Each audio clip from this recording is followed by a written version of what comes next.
right, y'all, today we're going to be talking about graphing logarithmic functions.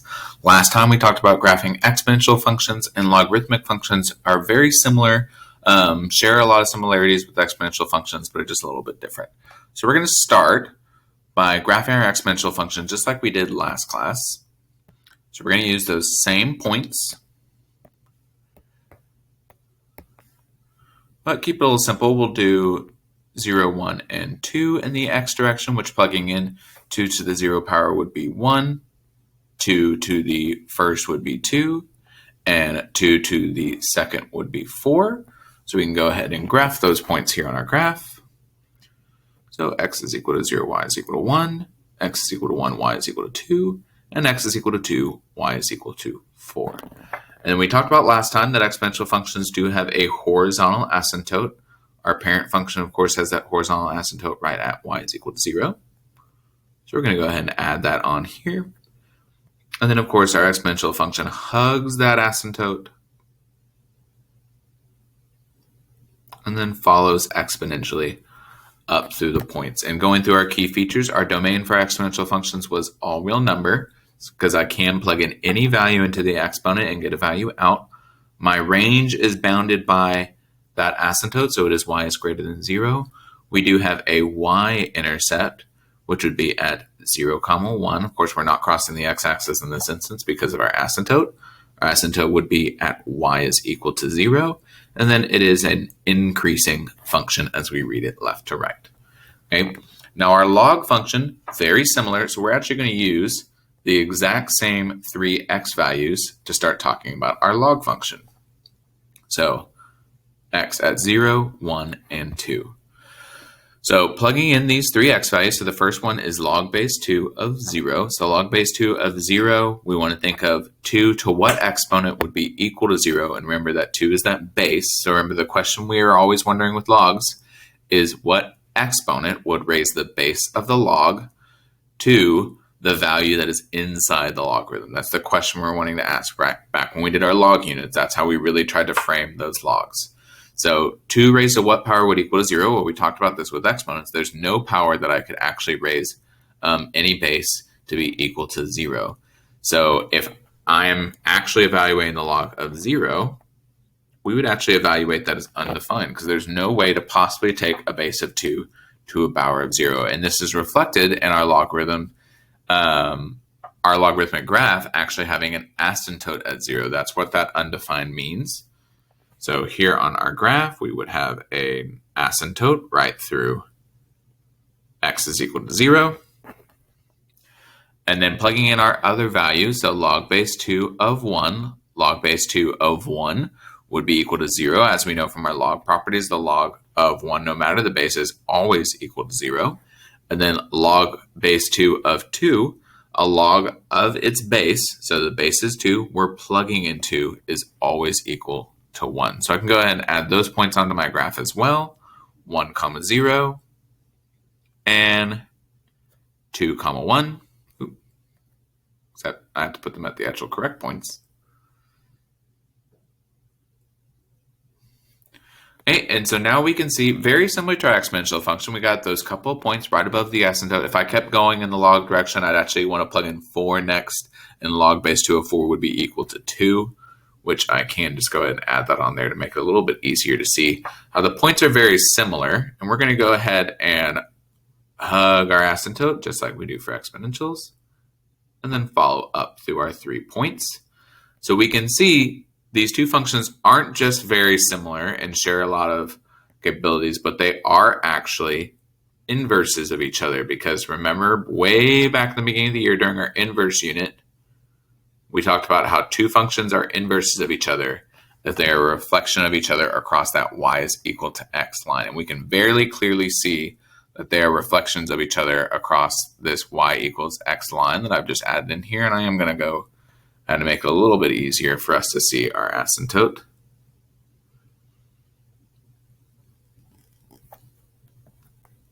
And add back in our log function that I inexplicitly deleted for no reason. All right, so we can see that they are inverses of each other. And we're going to see that reflected and played out in some of the different features, because 2 functions are inverses of each other. if they're that reflection across the y equals x line. And they're also going to see kind of the x and y values essentially be inverses of each other, or how a lot of y'all like to say, it's going to look like they're flipped. They're going to look like they're switched. Okay, that's that inverse relationship. So the domain for our log function, it is framed by that asymptote, which is a vertical asymptote over there on the left. So our domain would be x values have to be greater than 0. Our range, however, if you can see, our log function goes down forever. It's going to keep increasing upwards, that arrow pointing up. So our range would be all real numbers. So we can see the domain and range is essentially flipped between the exponential and logarithmic function. Our log function has an x-intercept in this case because it can't hit the y-axis because of its vertical asymptote, and our x-intercept would be 1, 0. Our asymptote, of course, this time is x equals 0 instead of y is equal to 0. And then this function is still increasing as we read left to right, so we would still say increasing. Okay, so that's kind of our exponential and logarithmic functions played out, and like we said, they are inverses of each other. So we would say they have an inverse relationship.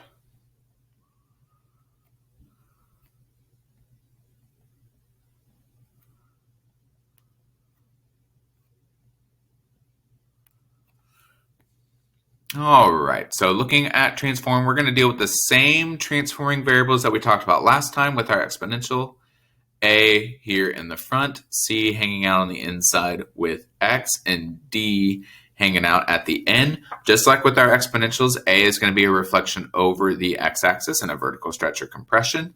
C is going to be that horizontal shift. D is going to be that vertical shift. And the only other thing that changes is with exponentials, D was the equation of our asymptote, but with logs, C is going to give us the equation of our asymptote. So let's actually look at an example. We're going to do 2 examples together, and then I'm going to let you try 2 on your own. So let's look at A. We have f of x is equal to log base 2 of x minus 2. We want to go ahead and analyze our transformation first and foremost. The only one we actually have here is that minus 2 on the inside of our logarithm. So that minus 2 is going to be reflected out in a shift to the right by 2, because remember, it is always the opposite of what is inside the parentheses. And then not only is it going to shift right by 2, but we will have a new asymptote at x is equal to 2. I'm going to go ahead and add that asymptote onto our graph here to help us out.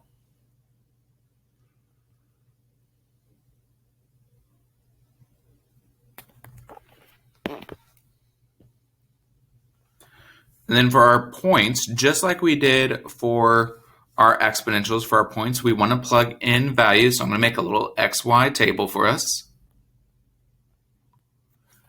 Okay, but for our points, just like with exponentials, we wanted to plug in that exponent of 0 and that exponent of 1. For logs, it's similar, but just a little bit different. For logs, I want to plug in an x value that's going to make the inside of my log 1 and the inside of my log the same value as the base, because a log of 1 is always equal to 0 and a log of its base is always equal to 1. So it's going to be the 2 easiest logs for us to evaluate on our own.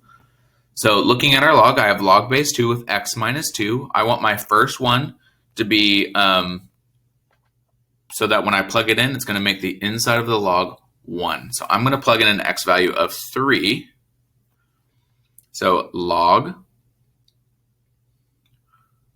base 2 of 3 minus 2 would be equal to log base 2 of 1. And a log of 1 is always equal to 0. So that's going to give me my first point, 3, 0. For my second point, I want the inside of my log to be the same as my base. My base is 2. So the number I want to plug in to make the inside of my log 2 would be an x value of 4. So log base 2 of 4 minus 2. 4 minus 2 would be 2. So that is log base 2 of 2. Log base 2 of 2 is equal to 1. So that would give me my second point. I can go ahead and add both of these points now onto my graph. So I have 3, 0 for my first point, 4, 1 for my second point, And then I can once again follow my vertical asymptote up through my points to get that shape, and then add arrows onto both ends. So we can see, very similar to our parent function, but what happened? We shifted to the right by 2. Let's go ahead and finish out A by adding on our key features. So the 4 we're going to talk about is domain, range, our x-intercept, and then increasing/decreasing.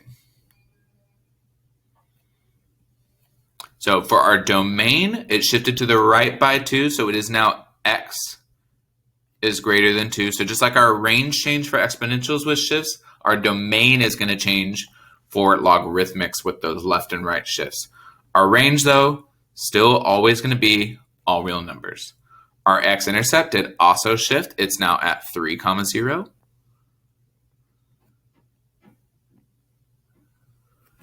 And then last but not least, even though we shifted to the right, we are still increasing.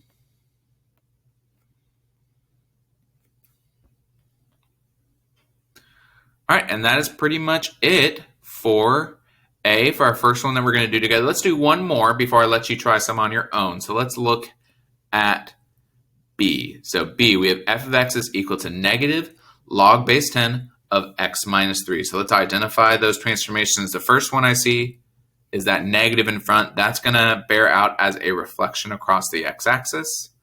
Second one I see is that minus 3 on the inside. That's going to bear out as a shift to the right by 3 because it's always opposite as what's in the parentheses, as well as our new asymptote at x is equal to 3. And just like we did last time, I'm going to go ahead and add my asymptote on first.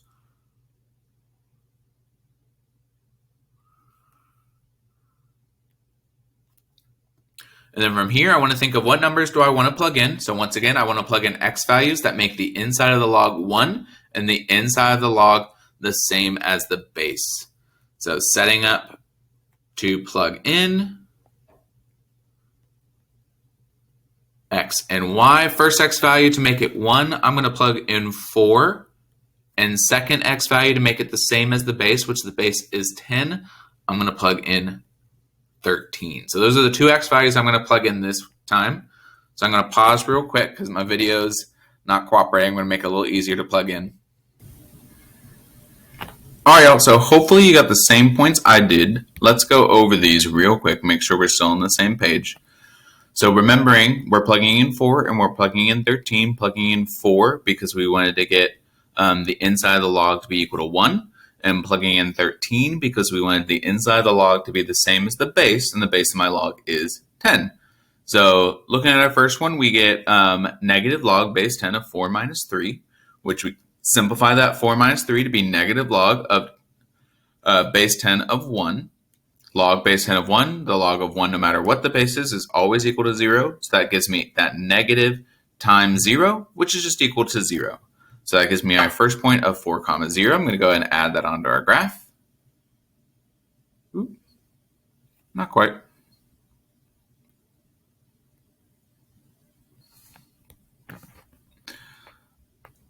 One more try. There we go.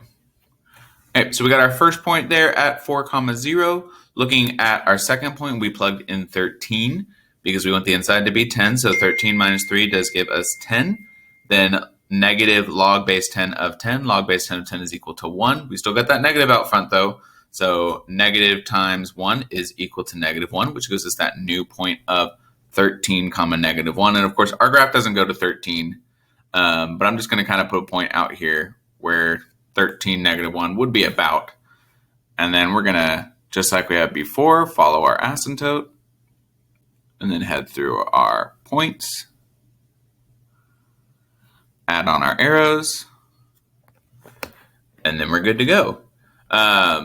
So some transformations we should see here. We shifted to the right by 3, which we can very clearly see. And then we did reflect across that x-axis. So instead of going up and to the right in an increasing fashion, this time we went down and to the right. So we reflected across that x-axis. So finishing out with our key features, domain, range, intercept,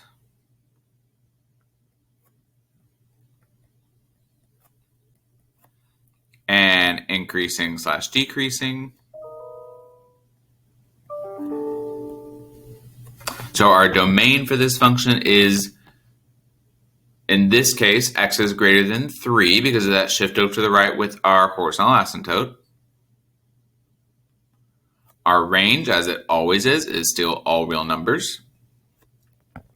Our x-intercept in this case is 4, 0. And then increasing or decreasing, because of that reflection, we are now decreasing. All right, y'all. So I've done A and B with you.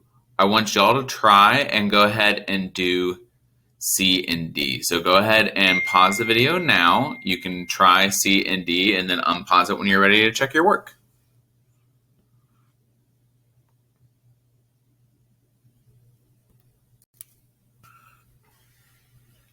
All right, y'all, let's talk about these just a little bit. So looking at C, we have log base 2 of x plus 2 plus 1.